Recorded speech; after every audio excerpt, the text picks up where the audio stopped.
देखिए, आज अजीब से मन से बात करना पड़ रहा है।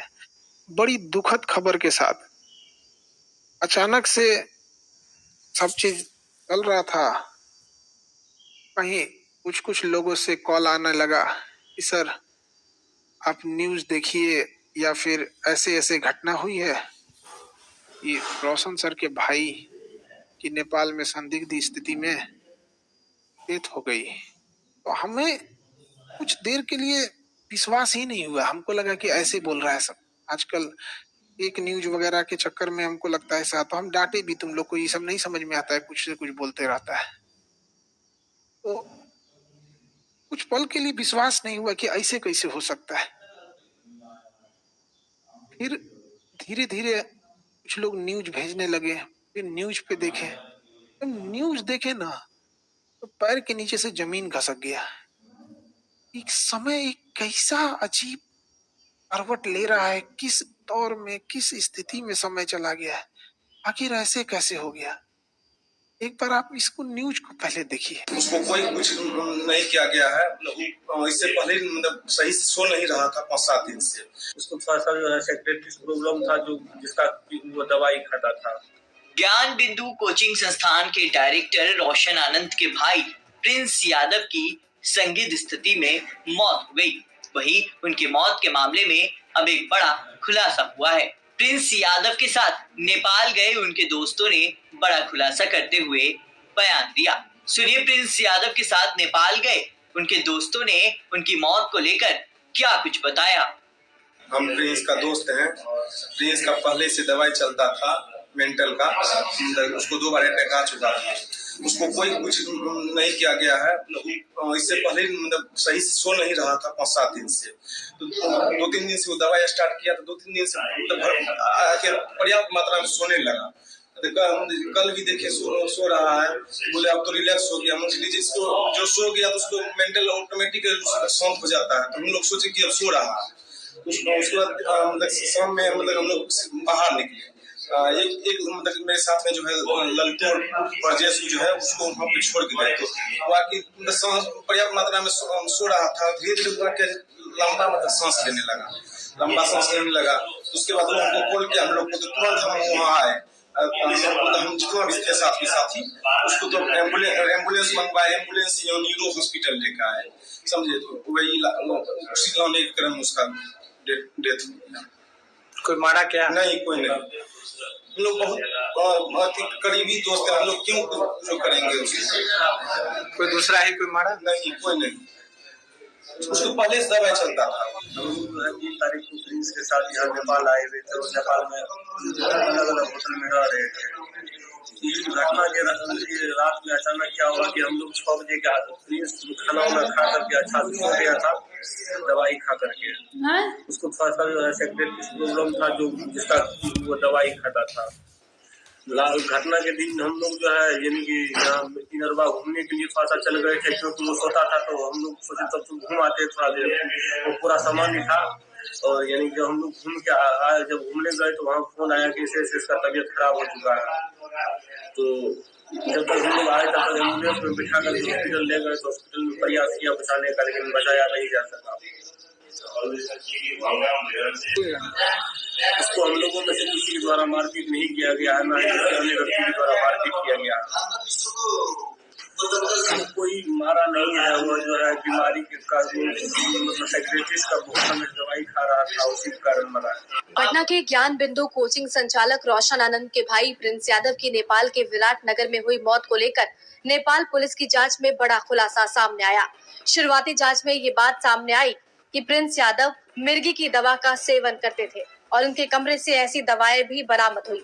नेपाल पुलिस के अनुसार प्रिंस यादव अपने कुछ दोस्तों के साथ विराट नगर के एक होटल में ठहरे हुए थे। पूछताछ में उनके दोस्तों ने बताया कि प्रिंस कई दिनों से ठीक से सो नहीं रहे थे और उन्हें लगातार नींद नहीं आने की समस्या थी। बताया जा रहा है कि दवा शुरू करने के बाद ही उन्हें नींद आने लगी थी। जांच के दौरान पुलिस को प्रिंस यादव के कमरे से एपिलेप्सी की दवा मिली है। पुलिस अब ये पता लगाने की कोशिश कर रही है कि वो किस बीमारी का इलाज करा रहे थे और दवा का सेवन डॉक्टर की सलाह पर कर रहे थे या नहीं। पुलिस इस पहलू को भी खंगाल रही है कि दवा, नींद की कमी और शराब के सेवन का उनके स्वास्थ्य पर क्या असर पड़ा। होटल में मौजूद दोस्तों के मुताबिक शनिवार रात प्रिंस यादव की तबीयत अचानक बिगड़ गई। इसके बाद उन्हें तत्काल अस्पताल ले जाया गया, जहां इलाज के दौरान डॉक्टरों ने उन्हें मृत घोषित कर दिया। शुरुआती तौर पर अत्यधिक शराब सेवन की बात सामने आई थी।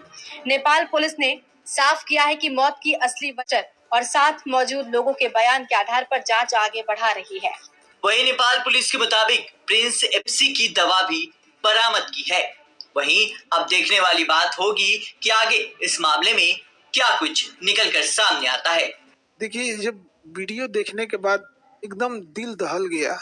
किसी परिवार के लिए इससे कठिन दौर क्या आ सकता है। भगवान इस कठिन दौर से निकलने के लिए उनको सहन शक्ति दे।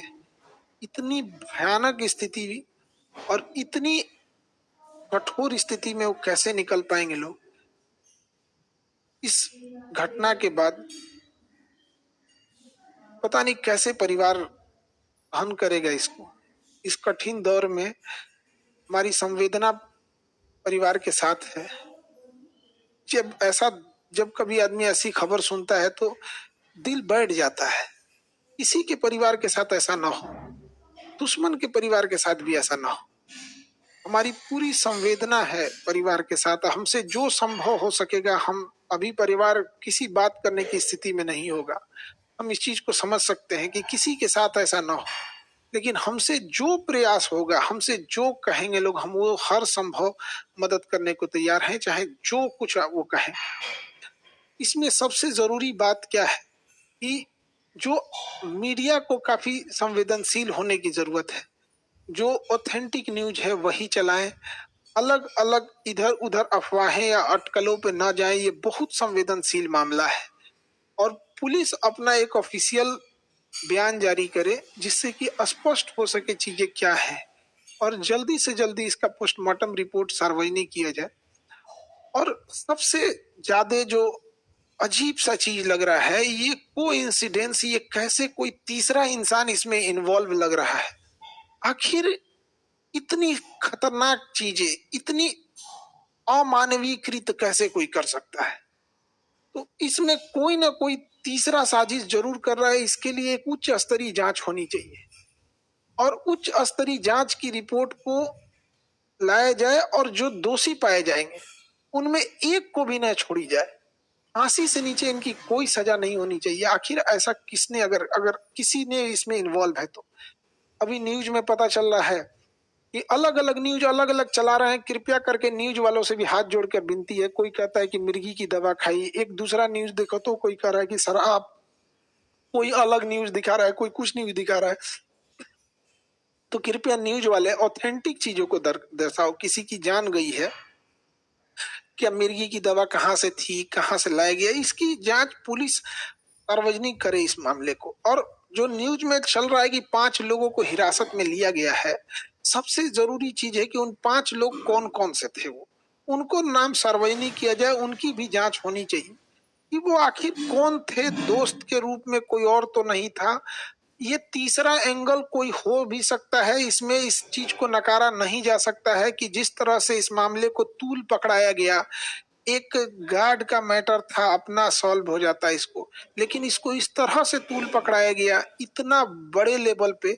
और इधर ये जब ये घटना सामने आती है तो कुछ समझ में नहीं आता है क्या करें। आप इतने कठिन परिस्थिति में पूरे लोगों को से भी विनती करते हैं कि परिवार का सहानुभूति रखें और इस बात पर जोर दें कि तीसरा एंगल पर जांच हो और जो लोग संदिग्ध, नेपाल ने किन 5 लोगों की गिरफ्तारी की है उनकी भी जांच होनी चाहिए और एक उच्च स्तरीय जांच बैठाकर जो भी दोषी पाए जाएंगे उनको फांसी से नीचे सजा नहीं होनी चाहिए।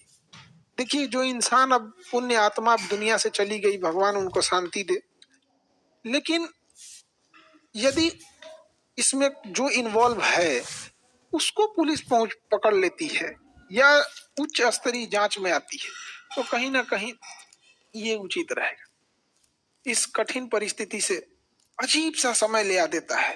कभी कभी समय इंसान को ऐसे जगह लाके खड़ा करता है ना, जहाँ इंसान को कुछ समझ में नहीं आता है क्या हो रहा है। ये समय का चक्र किधर चल रहा है, कौन सी साजिश चल रही है, कौन कौन इसमें इन्वॉल्व हो रहा है, कौन तीसरा इंसान तो नहीं इन्वॉल्व हो रहा है, आखिर वो 5 लोग कौन थे और उसके साथ क्या कर रहे थे। उस पुण्य आत्मा के लिए श्रद्धांजलि देते हैं और इस कठिन परिस्थिति में मेरी संवेदना परिवार के साथ है। हमसे जो मदद हो सकेगा, हमसे जितना संभव हो सकेगा, हम उतना सहयोग करने को तैयार हैं।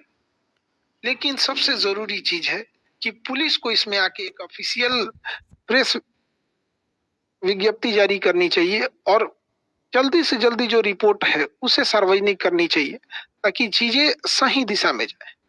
मेरी संवेदना परिवार के साथ है। अब ऐसी परिस्थिति में इंसान को कुछ बोलना भी बड़ा अजीब सा लगता है कि क्या इंसान बोले, ऐसा समाज समय कहाँ ले आके खड़ा कर दे।